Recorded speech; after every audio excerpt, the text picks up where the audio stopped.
At the dawn of a new nation, the United States of America, vulnerable to the outside world, proved its determination, loyalty, and wisdom through conflicts with the dictating forces of the Barbary pirates.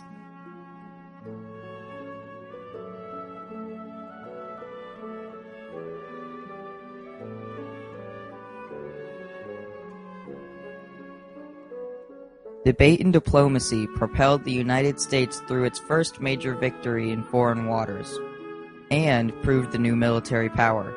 The Barbary pirates were from the four Barbary states of North Africa: Morocco, Algiers, Tunis, and Tripoli. The name Barbary derives from Khair ad-Din, called Barbarossa, meaning Redbeard. Barbarossa was an adventurer during the Crusades. He seized Algiers in 1510 and protected it from the Spaniards. During the Crusades, which lasted from 1095 to 1295, Muslim pirates captured Christian soldiers and pilgrims and sold them into slavery. Piracy in the 16th century war between Habsburg Spain and Ottoman Turks for the supremacy of the Mediterranean caused conflicts for both Christian and Muslim forces. This power struggle drew Barbarossa and many other adventurers.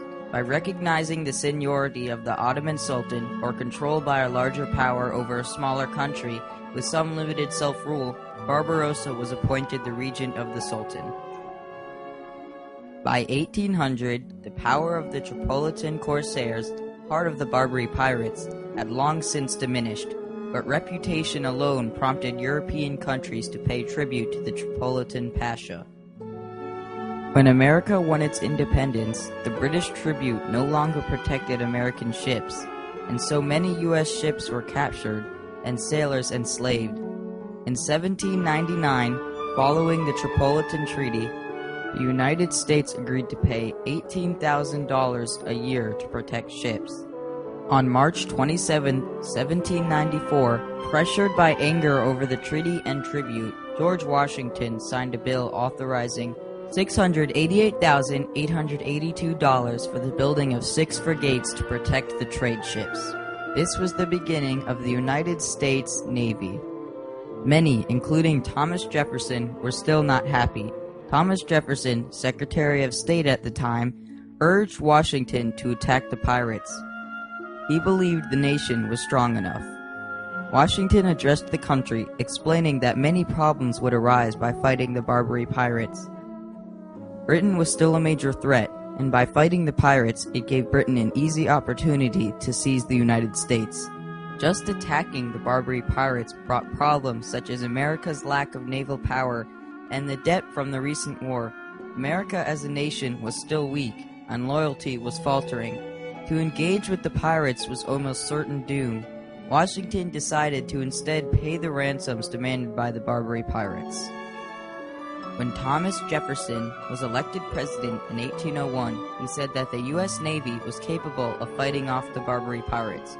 Jefferson refused to meet the demands of the Pasha of Tripoli. In return, the Pasha declared war. Jefferson sent forces to Tripoli to free captured American sailors. He decided to not wait for congressional approval.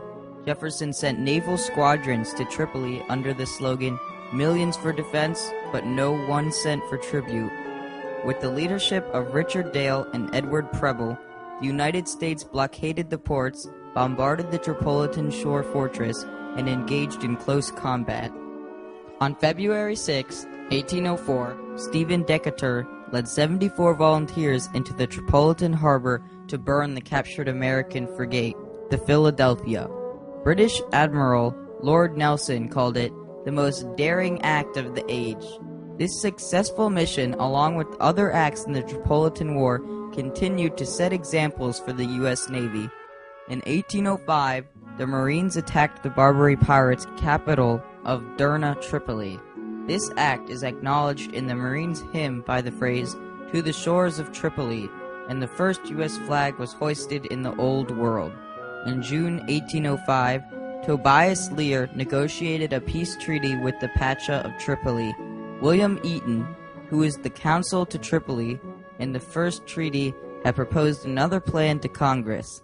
He wanted to reinstate the exiled Hamid Kalamanli to the rule of Tripoli. Before he could present his plans to the Pacha, he was kicked out of Tripoli, and Lear's plans were accepted.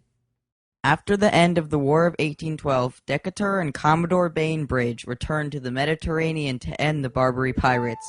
By using diplomacy and force, Decatur managed to get treaties from the rest of the Barbary states, eliminating the payment of tributes by the United States to the Barbary pirates. When the Napoleonic Wars ended, the Europeans eliminated the Barbary pirates and the payment of tributes to them.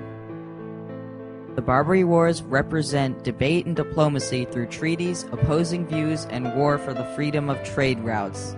These encounters with the Barbary pirates showed the other nations the capability of the United States of America, and its diplomatic achievements freed the Mediterranean of pirates for all. George Washington and Thomas Jefferson disagreed on the way to handle Barbary pirates. Although George Washington won this debate, Jefferson still got his wish when he became president.